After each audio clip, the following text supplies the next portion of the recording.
सबसे पहले आपको बुलेटिन में बताएं कि वजीर आजम की जेर सदरत लाहौर में अहम पार्टी रहनुमाओं का मुशावरती इजलास मुनक्किद किया गया। वजीर दाखिला और वजीर खजाना को खुसूसी तौर पर लाहौर तलब किया गया। इजलास में डॉन लीक्स रिपोर्ट की सिफारिशात पर मजीद कार्रवाई पर गौर किया गया। इसी हवाले से मजीद नोटिफिकेशन जारी किए जाने का इम्कान है। देखिए जियो न्यूज़ के नुमाइंदे आजम मलिक की रिपोर्ट। वज़ीर आज़म मियां मोहम्मद नवाज शरीफ ने जाती उम्रा रायगढ़ में बुलाए जाने वाले मुशावरती इजलास के लिए वज़ीर ख़जाना इसहाक डार और वज़ीर दाखिला चौधरी निसार को खुसूसी तौर पर लाहौर तलब किया। वज़ीर आज़म के प्रिंसिपल सेक्रेटरी फवाद हसन फवाद भी लाहौर पहुँचे। इजलास में वज़ीर आला शहबाज शरीफ भी शरीक हुए। इजलास से कबल वज़ीर आज़म से वज़ीर आला पंजाब शहबाज शरीफ की 1-on-1 मुलाकात भी हुई।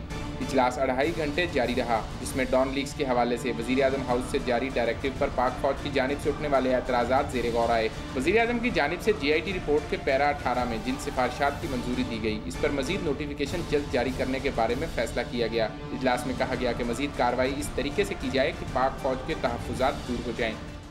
और अब आपको बताएं कि तहरीक इंसाफ के सरबराह इमरान खान ने कहा है कि वो एक माफिया का एक गॉडफादर का मुकाबला कर रहे हैं। गॉडफादर को JIT के हवाले कर दिया गया है। आइंदा सड़कों पर निकले तो इस तरह नहीं जैसे आज प्यार से निकले हैं। पैनामा केस के फैसले से यह फैसला होगा कि पाकिस्तान करप्शन से पाक मुल्क होगा या जरदारी और नवाज शरीफ का एक झूठा शख्स पाकिस्तान का वजीर आजम नहीं बन सकता। इमरान खान ने कराची की जेल चौरंगी पर रैली से खिताब में कहा कि नवाज शरीफ ने कल उन्हें क्रिकेट खेलने का कहा। 65 बरस की उम्र में क्रिकेट कैसे खेलूंगा? लगता है कि नवाज शरीफ को गर्मी ज्यादा लग गई है।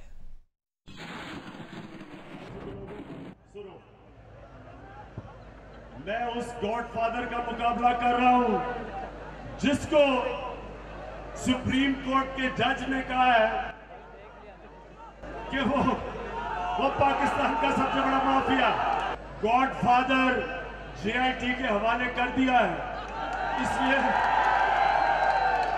इसलिए मैंने वादा किया था कि जब भी मुझे पहला मौका मिलेगा मैं कराची के लोगों के साथ आऊंगा, आपके साथ मिलूंगा, आपके साथ मिलके हम जोर लगाएंगे कि कराची के हुकूक दिए जाएं। अगर पुलिस का निजाम ठीक ना किया, अगर आपने ये ठीक ना किया, इंशाल्लाह इमरान खान आपके साथ आएगा और हम फिर सड़कों पर निकलेंगे। सबसे बड़ा मसला करप्शन है। जो पैसा कराची पे खर्च होना है, जो अंदरूने सिंध में खर्च होना है, वो लोगों की जेबों में जा रहा है। वो यहां से दुबई जा रहा है। वो सूटकेसेस में भर के कई यान अली टाइप लोग दुबई लेके जा रहे हैं। जब यहां का पैसा चोरी होगा तो कराची के लोगों के मसले कैसे हल होंगे? इमरान खान के खिताब पर ही बात करेंगे मुस्लिम लीग नून के रहनुमा तलाल चौधरी साहब से। तलाल चौधरी साहब, इमरान खान ने वजीर आजम की तरफ इशारा करते हुए कहा है कि वो एक गॉड फादर का मुकाबला कर रहे हैं और वजीर आजम के इस्तीफे तक वो अपनी कैंपेन, अपना एहतजाज जारी रखेंगे। मुस्लिम लीग नून क्या जवाब देगी उनकी कैंपेन का? देखिए, एक तो जो इस्तीफा है, पिछले 4 साल इन्होंने सवाए इस्तीफा मांगने के कुछ और काम नहीं किया और उन्हें नहीं मिला और नहीं मिलेगा, क्योंकि मियां नवाज शरीफ को अवामी एतमाद भी हासिल है और अब आईनी और कानूनी एतमाद भी जो अदलिया ने किया है वो भी उसे हासिल है। दूसरा, हल्का आदमी जो है वो हमेशा हल्की बात करता है। खान साहब ने फिर आज अपना रिकॉर्ड जो है वो कायम वो रखा। उन्होंने आज फिर बहुत सारी हल्की बातें की। खान साहब की आज की जो जलसा था, जलसी थी, और जब ये इन्होंने 25 दिसंबर आज से तकरीबन कोई 5 साल पहले 2012 में जलसा किया है, जमीन और आसमान का फर्क था। अब लोग इन पर एतमाद नहीं करते क्योंकि ये एक दिन एक बात करते हैं, दूसरे दिन दूसरी बात करते हैं। लोग काम देखना चाहते हैं, इल्जाम नहीं देखना चाहते। इन्होंने 4 साल सिर्फ इल्जाम की सियासत की है, नवाज शरीफ ने काम की सियासत की है। हम तो 2018 में बताएंगे कि मोटरवे बनाई, पावर तो आप 2018 में बताएंगे इलेक्शन में। तलाल साहब, ये एक और बात आपसे पूछना चाहते हैं। इमरान खान ने यह भी कहा है कि कल नवाज शरीफ ने PTI की खवातीन के बारे में नामुनासिब बात की है, तो कई हलकों पे उस पर एतराज हो रहा है। वजीर आजम ने कोई वजाहत भी उसकी जारी नहीं की अभी तक। देखिए, वजीर आजम ने हमेशा खवातीन की सियासत में हौसला अफजाई की है, लेकिन इज्जत और एहतराम के साथ अपनी पार्टी में भी रखा है और हमेशा उन्हें लीडिंग रोल भी दिया है। और उनके घर से भी मरियम नवाज साहिबा, कलसूम नवाज साहिबा भी सियासत करती रही हैं। मगर अफसोस से कहना पड़ता है कि पीटीआई ने हमेशा खवातीन को जलसे भरने के लिए, जलसों में उनकी इज्जत की तजलील के लिए और खान साहब के स्टेज पर बैठे आंखों के सामने खवातीन की इज्जत तार तार होती है, ये टस से मस नहीं होते। मियां नवाज शरीफ के किसी जलसे, किसी मीटिंग में हमेशा खवातीन को एहतराम दिया जाता है। उन्होंने इस तरफ इशारा किया है, ये खवातीन की तजलील करते हैं, हम खवातीन की इज्जत और एहतराम का मकाम देते हैं। ये फर्क है मियां नवाज शरीफ में और ये फर्क है इमरान खान की। जलाल चौधरी साहब, बहुत शुक्रिया आपका। इसके अलावा कराची में मुस्लिम लीग नून और तहरीक इंसाफ के कारकुनान आमने सामने आ गए, एक दूसरे को धक्के दिए और नारे भी लगाए। मुस्लिम लीग नून के कारकुनान अपने कायद वजीर आजम मियां नवाज शरीफ से इजहार यकजहती के लिए प्रेस क्लब के सामने मुजाहरा कर रहे थे कि इस दौरान रैली में शिरकत के लिए जाने वाला तहरीक इंसाफ का काफिला भी वहां पहुंच गया, जिसके बाद प्रेस क्लब के करीब का इलाका मैदान जंग बन गया।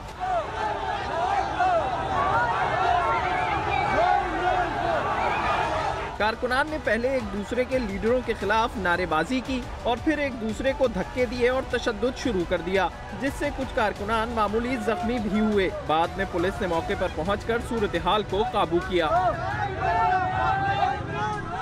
दीगर खबरें शामिल करते हैं। कराची सेंट्रल जेल की किले की फसील जैसी बुलंद दीवारें, कई कई किलोमीटर तक इर्द गिर्द आबादी में भी काम करने वाले सेंट्रल जेल के मोबाइल फोन जैमर्स, सैकड़ों एहलकार और सारी सिक्योरिटी धरी की धरी रह गई।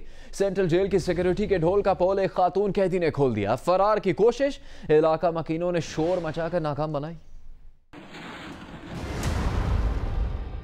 दर्जन भर सीसीटीवी कैमरे, कंक्रीट की ऊंची दीवारें और दीवारों पर खारदार तारों की बाढ़। कहने को ऐसा इंतजाम के परिंदा पर नहीं मार सकता, लेकिन एक कैदी खातून ने सेंट्रल जेल कराची की सिक्योरिटी के ढोल का पोल खोल दिया। रात की तारीकी में नहीं, दिन की रोशनी में पुलिस एहलकारों को तारे दिखा दिए।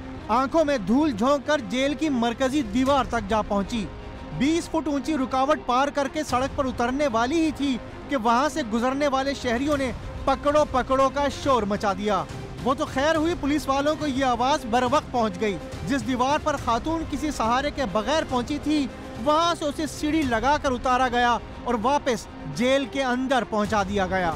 ये सारा वाकया उस जेल में हुआ जिसकी दीवारें किसी किले की फसील से कम नहीं, जिसके एतराफ की सड़कें रात 12 बजे सिक्योरिटी खदशात की बिना पर बंद कर दी जाती हैं, जहां लगे जैमर्स कई किलोमीटर तक मोबाइल फोन्स को खामोश कर देते हैं। लेकिन एक कैदी खातून ने सारे इंतजामात पर पानी फेर दिया। सेंट्रल जेल कराची में क्या वाकया पेश आया, इस पर आपने रिपोर्ट देखी। रात के वक्त जेल के करीब सिक्योरिटी कैसी होती है, इसी बारे में आपको बताएंगे जियो न्यूज़ के नुमाइंदे अहमद रहमान। जी बिल्कुल, इस वक्त हम सेंट्रल जेल के जो है वो सामने मौजूद हैं। ये आप देख सकते हैं, मेरे कैमरामैन फरहान आपको दिखाएं कि ये सेंट्रल जेल की वो दीवार है जिससे आज एक खातून जो है वो खातून कैदी जिसका नाम शाइस्ता है, वो फरार होने की कोशिश कर रही थी। वो यहाँ से तकरीबन 20 फुट के करीब की ये दीवार होगी, इस पे वो खातून चढ़ी है। उसके बाद ग्रिल को जो है वो ये आप देख सकते हैं, ये बाकायदा खारदार तारों की जो है ये ग्रिल है, इस पर जो है वो चढ़ी है और उसके बाद वो यहाँ से भी फरार हो रही थी। लेकिन इस पर जो है वो इलाका मकीनों ने शोर मचाया और उसके बाद पुलिस की नफरी यहाँ पर पहुंची और उसके बाद उस खातून को जो है वो हिरासत में लिया गया। वैसे तो यहाँ की सिक्योरिटी जो है वो बहुत ज़्यादा की जाती है। रात 12 बजे की अगर हम बात करें तो रात 12 बजे यहाँ के तमाम रास्ते बंद कर दिए जाते हैं सिक्योरिटी खदशात के बिना पर। साथ ही साथ कई महीनों से जो है वो यहाँ पर मोबाइल जैमर जो है वो लगे हुए हैं और इलाका मकीन कोई मोबाइल फ़ोन जो है वो इस्तेमाल नहीं कर सकते। लॉरी टॉप के करीब चतराल जाने वाली मुसाफिर बस खाई में गिरने से खवातीन और बच्चों समेत 11 अफराद जाम बहक और 12 जख्मी हो गए। उधर कैदियों को जेल मुंतकिल करने वाली गाड़ी भी डेरा इस्माइल खान में उलटने से 7 पुलिस एहलकार और 15 कैदी जख्मी हो गए। रावलपिंडी से 23 मुसाफिरों को लेकर चित्राल जाने वाली बस लवारी टॉप के करीब मोड़ काटते हुए खाई में जा गिरी। हादसे में 4 बच्चों और खातून समेत 10 अफराद मौके पर ही दम तोड़ गए। लाशों और 13 जख्मियों को डिस्ट्रिक्ट हेडक्वार्टर अस्पताल मुंतकिल किया गया, जहां एक और जख्मी दम तोड़ गया। हादसे में हैबतुल्लाह नामी नौजवान भी जाम बहक हुआ, जो शादी के लिए वालिद, वालदा और 2 बहनों के साथ चित्राल जा रहा था। हैबतुल्लाह के साथ वालिद कलीमुल्लाह और बहन ने भी दम तोड़ दिया। उधर चित्राल से कैदियों को डेरा इस्माइल खान जेल मुंतकिल करने वाली पुलिस वैन भी बन्नू रोड पर बेकाबू होकर उलट गई। हादसे में 7 पुलिस एहलकार और 15 कैदी जख्मी हो गए, जिन्हें डिस्ट्रिक्ट हेडक्वार्टर अस्पताल मुंतकिल कर दिया गया। जमात इस्लामी का के इलेक्ट्रिक की जानिब से ओवर बिलिंग के खिलाफ गवर्नर हाउस के सामने धरना जारी है। इस वक्त वहां सूरत हाल क्या है, बात करेंगे जियो न्यूज़ के नुमाइंदे खावर खान से। खावर, धरना जारी है, क्या किसी किस्म के कोई मुज़ाकरात के बारे में पता लगा है? जब तक ये धरना होगा जी जुनैद, बिल्कुल जमात इस्लामी के तहत के इलेक्ट्रिक के खिलाफ जो धरना है वो दूसरे रोज में दाखिल हो चुका है। दूसरे रोज भी अब इख्तिताम पजीर को है, लेकिन मुज़ाकरात की अगर बात की जाए तो मुज़ाकरात सिलसिले में कोई लाएअमल सामने नहीं आया। जमात इस्लामी का ये कहना है कि जब तक गवर्नर सिंध निज़ामिन की हैसियत से मुज़ाकरात में नहीं बैठेंगे और कोई ठोस सूरत हाल सामने नहीं आएगी और जो मुतालबात है उनकी मंजूरी तहरीरी तौर पर नहीं दी जाएगी और के इलेक्ट्रिक के हुकाम की जानिब से वो बाख्तियार अफसरान जब तक टेबल पर नहीं बैठेंगे तब तक ये उनका एहतजाज जो है वो जारी रहेगा। अब से कुछ देर बाद अमीर जमात इस्लामी सिराजुल हक भी यहाँ पे पहुँचने वाले हैं और वो शुरा से भी खिताब करेंगे, तो उनका भी यही कहना है कि आपका बहुत शुक्रिया। तर्जुमान के इलेक्ट्रिक सादिया दादा ने ओवर बिलिंग की बात को मुस्तरद करते हुए कहा है कि यह तासुर दिया जा रहा है कि कराची में बिजली महंगी है। ऐसा नहीं है, मुल्क भर में बिजली के नर्ख यकसा है। ओवर बिलिंग की बात भी गलत है। दीगर अहम खबरें शामिल करते हैं। Army chief general Qamar Javed Bajwa का कहना है कि मकबूजा कश्मीर के अवाम और कंट्रोल लाइन और वर्किंग बाउंड्री के पाकिस्तानी देहात भारतीय जारहियत का निशाना बन रहे हैं, लेकिन पाकिस्तान को अपना रद्द-ए-अमल अपनी इक़दार और फौजी दायराकार के अंदर ही रखना होगा। कंट्रोल लाइन पर हाजी पीर सेक्टर के दौरे पर जनरल कमर जावेद बाजवा का कहना था कि मकबूजा वादी में औरतों और बच्चों पर मजालिम से कंट्रोल लाइन के उधर और पाकिस्तानी अवाम ला ताल्लुक नहीं रह सकते। हम हक़ खुद इरादियत और बुनियादी इंसानी हकूक़ के लिए कश्मीरियों की मबनी बरहक सियासी जद्दोजहद की हमेशा साथ देते रहे हैं। आज ही पीर सेक्टर पहुंचने पर आर्मी चीफ का इस्तकबाल commander Rawalpindi corps, lieutenant general Nadeem Raza और जनरल ऑफिसर कमांडिंग मरी ने किया। आर्मी चीफ ने फौज की ऑपरेशनल तैयारी पर इत्मीनान का इजहार किया और फौजी जवानों के बुलंद हौसले को सराहा।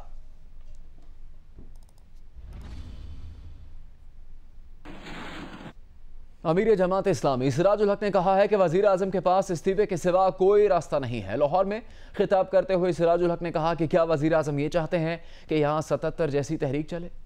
मेरा यकीन है कि 60 दिनों के बाद जो मजीद फैसला आएगा वो मौजूदा फैसले को और भी वाज़ेह करेगा कि हुक्मरान टोला करप्शन में इन्वॉल्व है। हुक्मरान खानदान 62 और 63 पर पूरा नहीं उतरता है। वजीर आजम साहब के लिए एक ही ऑप्शन है, एक ही चॉइस है कि वो बाइज्जत तरीके से इस्तीफा दे। क्या वजीर आजम ये चाहते हैं कि लाख और करोड़ों लोग गलियों और कूचों में मैदान में आए? क्या वजीर आजम यही चाहते हैं कि यहाँ भी 77 की तरह एक बार फिर उसी तरह एक तहरीक उठे? कायद हिज़्ब इख्तिलाफ सैयद खुर्शीद शाह ने कहा है कि वज़ीर आज़म बताएं कि भारतीय ताजिर जिंदल से होने वाली मुलाकात में क्या बात हुई। दुश्मनों को शादी में बुलाया जाता है। अगर वज़ीर आज़म दुश्मन के दुश्मन हैं तो हमारे दोस्त हैं, और अगर दुश्मन के दोस्त हैं तो हमारे दुश्मन हैं। खुर्शीद शाह ने यह भी कहा कि अगर वज़ीर आज़म के बच्चे टैक्स बचाने के लिए ऑफशोर कंपनीज बनाएंगे तो आवाम टैक्स क्यों देंगे? मौलाना फजलुर रहमान का कहना है कि डॉन लीक्स पर मुतल्लिका इदारे की शिकायत बजा, लेकिन हुकूमत वाज़ेह कर चुकी है कि ट्वीट की बुनियाद पर कोई तरीक़ेकार नहीं बदल सकता। सियासतदानों की तवज्जो मंशूर के बजाय एक दूसरे को चोर करार देने पर है। इन ख्यालात का इजहार उन्होंने पेशावर में खिताब में किया। हुकूमत ने जो इक़दाम करना था उसके मुताबिक उन्होंने इक़दाम किया है। बाकी रही ये बात कि जिन इदारों को इस हवाले से शिकायत थी वो भी ज़्यादा बेजान नहीं थी, लेकिन कोई ऐसी सूरत हाल अब तक ऑन रिकॉर्ड नहीं आई और हुकूमत ने ये बात वाज़ेह कर दी है कि ट्वीट की बुनियाद पर कोई तरीक़ाकार तब्दील नहीं हो सकता, बल्कि सराहत के साथ हम सब शरीक हैं, मामला को शरीक हैं, राह मुशावरत के साथ मामला को आगे बढ़ाएं। बलूचिस्तान के जिला पशीन में जानवरों की चर्बी और हड्डियों से खाने का तेल और साबुन बनाने वाले कारखाने पकड़े गए। 14 अफराद को हिरासत में ले लिया गया है। अभी बात करेंगे सख्त गर्म मौसम की। कराची में सूरज आज फिर आग बगोला हो गया। पारा 42 तक जा पहुंचा। सबसे ज्यादा दर्जा हरारत लसबेला में 44 डिग्री सेंटीग्रेड रिकॉर्ड किया गया। छोर मिट्टी और तुरबत में 43, लाहौर में 37 दर्जे गर्मी हुई। छुट्टी वाले दिन शहरियों ने तफरीही मकामात का रुख भी किया।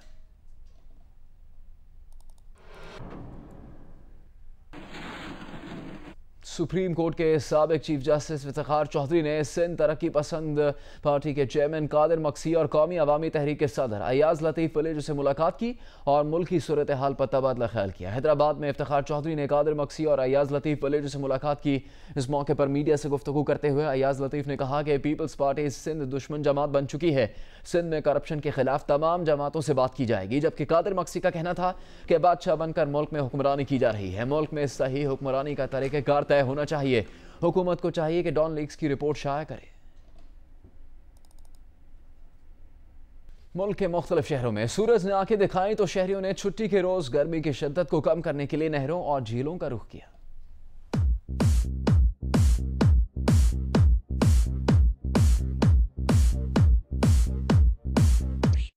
तपती चुपती गर्मी, लोड शेडिंग और साथ में छुट्टी का दिन हो तो ऐसे में घर में कौन रुकने वाला है। सिंध में दर्जा हरारत 40 से ऊपर पहुंचा तो अंदरूने सिंध के शहरियों ने केंजर झील का रुख किया। किसी ने वाटर ट्यूब के मजे लिए तो किसी ने कश्ती का सफर किया और साथ में तस्वीरें भी बनवाई। यहाँ नहा लेते हैं ताकि ठंडा महसूस हो जाता है और पिकनिक की पिकनिक, ठंडा का ठंडा, और गर्मी से बचने के लिए ये करना पड़ता है। बहुत सुबह से नहा रहे हैं।